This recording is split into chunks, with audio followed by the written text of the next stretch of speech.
1 year na itong WSKEN tempered glass dito sa aking Samsung S24. And it's about time na mga bossing na mag-replace tayo with another WSKEN tempered glass ulit. I'm very satisfied using this WSKEN tempered glass.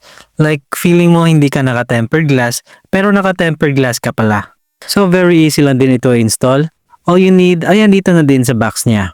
Ilalagay mo lang ang phone mo sa kanyang installation tray. And don't worry, your phone will fit perfectly, hindi mo na kailangan pang i-adjust. Now, let's clean the phone using the wet wipes to remove yung mga likabok sa screen ng phone natin. After that, ito namang dry microfiber cloth ang gagamitin natin.